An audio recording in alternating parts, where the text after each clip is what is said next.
मैं कृष्ण माधव आप सबको इकोनॉमिक क्लास में हार्दिक स्वागत करता हूं। जैसा कि पिछले वीडियोस में हम लोगों ने नेशनल इनकम के एस्टिमेशन पर दो मेथड का वर्णन किया था। दो मेथड का हमने डिस्कस किया था, जिसमें हमसे एक मेथड बताया था आपको कि इनकम मेथड से कैसे नेशनल इनकम को एस्टिमेट करते हैं, साथ ही आउटपुट मेथड अर्थात वैल्यू एडेड मेथड से कैसे हम नेशनल इनकम को हम एस्टिमेट करते हैं। आज हम लोग डिस्कस करेंगे नेशनल इनकम एस्टिमेशन का तीसरा पार्ट, जिसको कहते हैं तीसरे मेथड से अर्थात एक्सपेंडिचर मेथड से किस प्रकार से हम नेशनल इनकम को हम एस्टिमेट करेंगे। आइए हम देखते हैं कि एक्सपेंडिचर मेथड क्या है और एक्सपेंडिचर मेथड से कैसे हम नेशनल इनकम को एस्टिमेट करते हैं। हमने कहा था इससे पिछले बार जब हम नेशनल इनकम पढ़ा रहे थे तो हमने कहा था कि जब भी हम नेशनल इनकम को एस्टिमेट करते हैं, नेशनल इनकम को निकालते हैं, तो तीन मेथड होता है ना, value added method, income method और एक्सपेंडिचर मेथड। क्यों तीन मेथड, इसके बारे में हम लोगों ने पहले इसको डिस्कस कर चुका। आज हम लोग डिस्कस बस यही करेंगे कि एक्सपेंडिचर मेथड से कैसे निकालते हैं। एक्सपेंडिचर मेथड के अकॉर्डिंगली अगर हम देख सकते हैं, according to this method national income is measured in terms of expenditure on the purchase of final goods and services produced in the economy during an accounting year. The sum total of final expenditure is equal to gross domestic product at market price. क्या कहा कि expenditure method के अंदर हमने ये देखा कि सबसे हम ये पहले देखें कि एक्सपेंडिचर मेथड से हम जीडीपी कैसे एस्टिमेट करते हैं।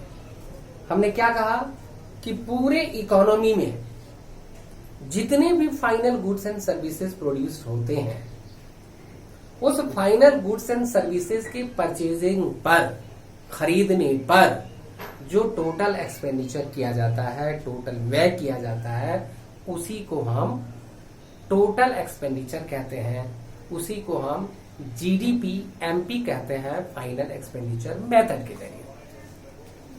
अब हम बात करते हैं कि जो फाइनल एक्सपेंडिचर मेथड के जरिए जीडीपी एमपी निकालते हैं, अर्थात वो जीडीपी एमपी के कंपोनेंट्स कौन कौन से हैं, अर्थात वह कौन कौन से आइटम्स हैं, कौन कौन से लोग हैं जो फाइनली गुड्स एंड सर्विसेज को परचेज करने पर एक्सपेंडिचर करते हैं। उन्हीं सभी कंपोनेंट्स को जब हम जोड़ देते हैं, यानी सभी कंपोनेंट्स के जरिए जो भी एक्सपेंडिचर किया जाता है, उन सारे एक्सपेंडिचर को हम जोड़ देते हैं तो हमारा ये जीडीपी एमपी निकल जाता है। तो उन्हीं बातों पर हम लोग आज इस पर हम डिस्कस करते हैं कि देखेंगे कि ये components of the final expenditure पर आज हम लोग डिस्कस करते हैं। दूसरी इसमें एक चीज और बताऊं आपको कि जो एक्सपेंडिचर मेथड है, इसका दूसरा नाम क्या है, कंजम्पशन और इन्वेस्टमेंट मेथड भी इसको बोलते हैं। क्या बोलते हैं इसको? कंजम्पशन और इन्वेस्टमेंट मेथड भी बोलते हैं। और इसका तीसरा नाम भी है जिसको हम बोलते हैं disposal, income disposable method, income disposable method भी बोलते हैं, इनकम डिस्पोजल मेथड बोलते हैं इसको हम। तो इस तरीके से, क्योंकि जो भी इनकम होता है उसको डिस्पोज करते हैं, कैसे? जो भी हम परचेजिंग करते हैं, परचेजिंग पर जो खर्चा किया, डिस्पोज किया, इसलिए इनकम हम इनकम डिस्पोज मेथड के नाम से भी इसको जानते हैं। आइए हम उसको डिस्कस करते हैं। पहले हम कंपोनेंट्स ऑफ फाइनल एक्सपेंडिचर की बात करते हैं, अर्थात जिन जिन लोगों के द्वारा फाइनल गुड्स एंड सर्विसेज के परचेजिंग पर एक्सपेंडिचर किया जाता है, वही कंपोनेंट्स के नाम से जाना जाता है। पहला जो कंपोनेंट्स है वो प्राइवेट फाइनल कंजम्पशन एक्सपेंडिचर है। प्राइवेट फाइनल कंजम्पशन एक्सपेंडिचर का मतलब यह हुआ कि हाउस होल्ड और प्राइवेट इंस्टीट्यूशंस के द्वारा जो भी डे टू डे रिक्वायरमेंट्स को फुलफिल करने के लिए फाइनल गुड्स एंड सर्विसेज के परचेजिंग पर जो एक्सपेंडिचर होता है, उस एक्सपेंडिचर को हम प्राइवेट फाइनल कंजम्पशन एक्सपेंडिचर कहते हैं। जैसे मैंने शर्ट खरीदा, मेरे द्वारा शर्ट पर जो पैसा एक्सपेंडिचर हुआ, बुक खरीदा, बुक के खरीदने पर जो पैसा एक्सपेंडिचर हुआ, कोई प्राइवेट इंस्टीट्यूशंस के द्वारा जो किसी स्टेशनरी को खरीदने पर पैसा जो खर्च हुआ, अर्थात फाइनली रूप से जब किसी भी गुड्स एंड सर्विसेज को परचेज पर जो खर्च किया जाता है उसी एक्सपेंडिचर को हम क्या बोलते हैं, प्राइवेट फाइनल कंजम्पशन एक्सपेंडिचर के नाम से जानते हैं। दूसरा है government final consumption expenditure. Government final consumption expenditure का मतलब ये हुआ कि गवर्नमेंट के द्वारा जो भी पब्लिक वेलफेयर के लिए जो भी गुड्स एंड सर्विसेज परचेज किया जाता है उस पर जो एक्सपेंडिचर किया जाता है उस एक्सपेंडिचर को हम गवर्नमेंट फाइनल कंजम्पशन एक्सपेंडिचर के नाम से जानते हैं। इसमें हम आपने देखा होगा कि गवर्नमेंट किन किन चीजों पर जो खर्चा करती है ज्यादातर पब्लिक वेलफेयर मेथड के, जैसे लॉ एंड ऑर्डर को मेंटेन करना है उस पर सरकार की खर्चा होता है ना, जैसे पुलिस प्रशासन पर खर्चा है, या कोई जो मिलिट्री एस्टेब्लिशमेंट है इस पर खर्चा है ना, लॉ एंड ऑर्डर को मेंटेन पर जो खर्चा किया जाता है। इसी प्रकार से हम देखते हैं एजुकेशन है, हेल्थ है, इस पर सरकार के द्वारा जो खर्चा किया जाता है। इसी तरीके से दूसरा जो एक्सपेंडिचर आप देखते हैं, जो एम्प्लॉय गवर्नमेंट के द्वारा गवर्नमेंट के यहाँ काम कर रहा है ना, उसको कंपनसेशन देने में जो भी गवर्नमेंट के द्वारा खर्चा किया जाता है उन सारे खर्चे को हम गवर्नमेंट फाइनल कंजम्पशन एक्सपेंडिचर के रूप में हम कंसीडर करते हैं। इसको हम कहते हैं गवर्नमेंट फाइनल कंजम्पशन एक्सपेंडिचर, अर्थात इसमें कंपनसेशन ऑफ एम्प्लॉय पर जो सरकार का खर्चा होता है, सरकार का जो खर्चा डिफेंस पर खर्चा होता है, लॉ एंड ऑर्डर के मेंटेन खर्च पर जो खर्चा होता है, सरकार के हाउसिंग पर जो खर्चा हुआ करता है, सरकार को हम कह सकते हैं एजुकेशन पर जो खर्चा करती है, हेल्थ पे जो खर्चा करती है, इस तरीके से एक्सेट्रा अदर चीजों पर जो सरकार के द्वारा जो खर्चा है उस टोटल खर्च को हम final consumption expenditure by government बोलते हैं। ये दूसरा कंपोनेंट होता है। तीसरा कंपोनेंट होता है जिसको हम कहते हैं ग्रॉस डोमेस्टिक कैपिटल फॉर्मेशन, अर्थात इसको कहते हैं ग्रॉस इन्वेस्टमेंट भी बोलते हैं। क्या बोलते हैं इसको? Gross investment. तो ग्रॉस इन्वेस्टमेंट भी एक खर्चा ही है, क्योंकि इन्वेस्टमेंट हम अच्छी तरह जानते होता क्या है कि इन्वेस्टमेंट वह होता है जो फर्दर इनकम का वह पार्ट जो फर्दर प्रोडक्शन के लिए खर्च किया जा रहा हो, है ना। तो यहाँ पर भी जो भी एसेट्स, न्यू एसेट्स को क्रिएट करने के लिए जो खर्चा किया जाता है ना, जिन पर यानी न्यू एसेट्स को क्रिएट करने हेतु जो खर्चा किया जा रहा है, इसलिए कहते हैं उसको हम क्या बोलते हैं, इसको हम एक्सपेंडिचर बोलते हैं on investment. Expenditure on investment यानी जिससे ऐसा इन्वेस्टमेंट, ऐसा खर्चा जिससे फर्दर में इनकम हो, फर्दर प्रोडक्शन हो, इसलिए उस पर जो खर्चा किया जाता है उस खर्चा को हम ग्रॉस डोमेस्टिक इन्वेस्टमेंट एक्सपेंडिचर के नाम से जानते हैं, ग्रॉस डोमेस्टिक एक्सपेंडिचर के नाम से जानते हैं, ग्रॉस डोमेस्टिक कैपिटल फॉर्मेशन के नाम से जानते हैं। तो इस ग्रॉस डोमेस्टिक कैपिटल फॉर्मेशन है, इसी को हम ग्रॉस इन्वेस्टमेंट भी बोलते हैं। ग्रॉस डोमेस्टिक कैपिटल इन्वेस्टमेंट के दो कंपोनेंट होते हैं, एक को कहते हैं ग्रॉस फिक्स्ड कैपिटल फॉर्मेशन और दूसरा होता है change in stock. Gross fixed investment, gross fixed investment जो भी फिक्स एसेट्स पे जो खर्चा किया जाता है, फिक्स एसेट्स को बनाने में जो खर्चा किया जाता है, फिक्स एसेट्स को खरीदने पर जो खर्चा किया जाता है, उसको हम कहते हैं ग्रॉस फिक्स्ड कैपिटल फॉर्मेशन। इस ग्रॉस फिक्स्ड कैपिटल फॉर्मेशन में एक इकोनॉमी के अंदर जितने भी फिक्स एसेट्स है, फिक्स कैपिटल है, उस पर जो खर्चा हुआ वो ग्रॉस फिक्स्ड कैपिटल फॉर्मेशन हुआ।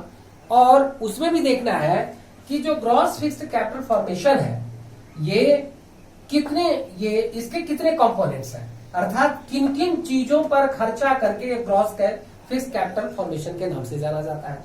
तो business fixed investment, gross fixed capital formation के तीन part, business fixed investment, public fixed investment और household expenditure on construction and residential building, यानी इन तीनों को मिला करके जो खर्चा है वह खर्चा ग्रॉस फिक्स्ड कैपिटल फॉर्मेशन के नाम से जाना जाता है।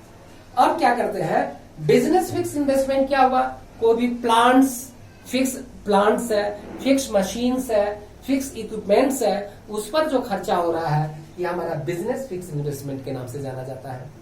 पूरे इकोनॉमी में अगर हम देखते हैं पब्लिक फिक्स इन्वेस्टमेंट अर्थात गवर्नमेंट के द्वारा, पब्लिक फिक्स इन्वेस्टमेंट गवर्नमेंट के द्वारा, गवर्नमेंट फ्लाईओवर पर जो पैसा खर्च करती है बनाने में, गवर्नमेंट रोड बनाने पर जो पैसा खर्च करती है, गवर्नमेंट जो ब्रिजेस बनाने पर जो खर्चा करती है, अर्थात जो भी गवर्नमेंट के द्वारा इंफ्रास्ट्रक्चर पर पैसा जो खर्च किया जाता है ना, और जो फिक्स एसेट्स के रूप में होता है, उसको हम कहते हैं पब्लिक फिक्स इन्वेस्टमेंट एक्सपेंडिचर के नाम से जानते हैं। तीसरा हाउस होल्ड एक्सपेंडिचर।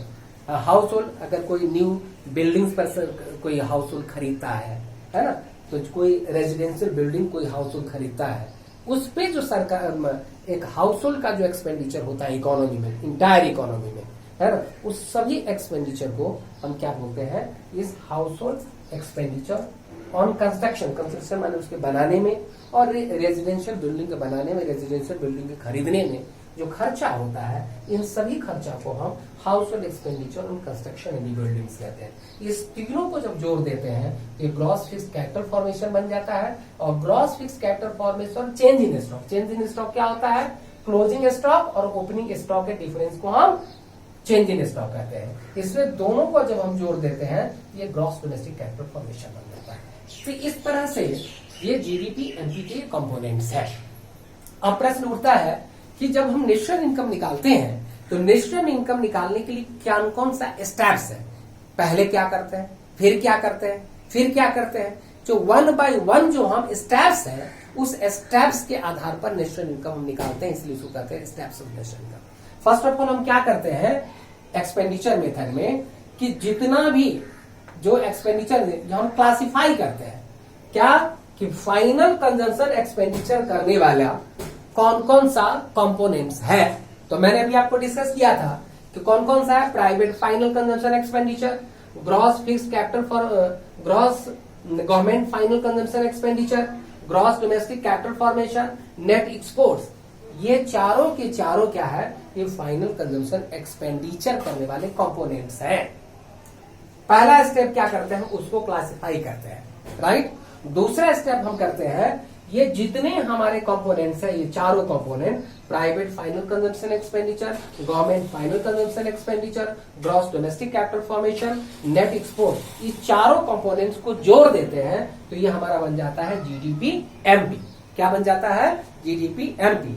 अब ये चारों को जोड़ दिया तो जीडीपी एमपी बन गया। अब तीसरा स्टेप में हम क्या करते हैं, डोमेस्टिक इनकम को एस्टिमेट करते हैं, अर्थात एनडीपीएफसी को एस्टिमेट करते हैं। एनडीपीएफसी कैसे एस्टिमेट होगा, तो हम क्या करते हैं, जो हमारा टोटल जीडीपी एमपी निकला उसमें से जो डेप्रिसिएशन है अर्थात घिसावट व्यय है और जो शुद्ध अप्रत्यक्ष कर है एनआईटी, इसको हम निकाल देते हैं। सबसे पहले हम क्या करते हैं, जीडीपी एमपी निकालते हैं, इसके बाद हम एस्टिमेट करते हैं कि हमारा इसमें डेप्रिसिएशन कितना हुआ और हमारा नेट इनडायरेक्ट टैक्सेस कितना हुआ। ये सब जब एस्टिमेट हो जाता है, निकल जाता है, तब हम क्या करते हैं, जीडीपी एमपी में से डेप्रिसिएशन और एनआईटी को निकाल देते हैं, नेट इनडायरेक्ट टैक्सेस को, हमारा ये डोमेस्टिक इनकम निकल जाता है, एनडीपीएफसी निकल जाता है। और फोर्थ स्टेप में हम क्या करते हैं कि सबसे पहले हम एस्टिमेट करते हैं net factor income from abroad. Net factor income from abroad, net factor income from abroad को जब हम एस्टिमेट कर देते हैं तब हम क्या करते हैं, डोमेस्टिक इनकम में net factor income from abroad को हम प्लस कर देते हैं और इसको प्लस कर देते हैं तो हमारा निकल जाता है नेशनल इनकम, एनएनपीएफसी। तो NNPFC is the summation of NDPFC and NFIA. इस तरीके से हम क्या करते हैं, फर्स्ट स्टेप में क्लासिफिकेशन करते हैं, दूसरे स्टेप में सारे कंपोनेंट्स को जोड़ देते हैं, तीसरे में डोमेस्टिक इनकम निकालते हैं और फोर्थ स्टेप में हम नेशनल इनकम को निकालते हैं। तो इस तरीके से एक्सपेंडिचर मेथड से हमने नेशनल इनकम को हमने एस्टिमेट किया। तो इस तरह से आज हम लोग इस क्लास में हम लोग क्या देखा कि एक्सपेंडिचर मेथड क्या है, एक्सपेंडिचर मेथड से नेशनल इनकम कैसे निकालते हैं, एक्सपेंडिचर मेथड के कंपोनेंट्स क्या क्या है ना, इन तमाम चीजों पर आज डिस्कस किया। मैं समझता हूं कि आप अच्छी तरह से इस मेथड के जरिए नेशनल इनकम निकालने के मेथड को अच्छी तरह समझ गए होंगे। अब इससे रिलेटेड आपको एक कुछ न्यूमेरिकल्स है वो आपको सॉल्व करना पड़ेगा। हो सकता है नेक्स्ट वीडियो में इसका न्यूमेरिकल्स दे दूंगा, है ना। तब तक इसके बेस पर आप स्टडी करेंगे, ठीक है, आज मैं यहीं पर अपना वीडियो समाप्त करता हूं और इन्हीं शब्दों के साथ मैं आप सबको बहुत बहुत धन्यवाद करते हुए मैं थैंक्स करता हूं फॉर वॉचिंग द वीडियो।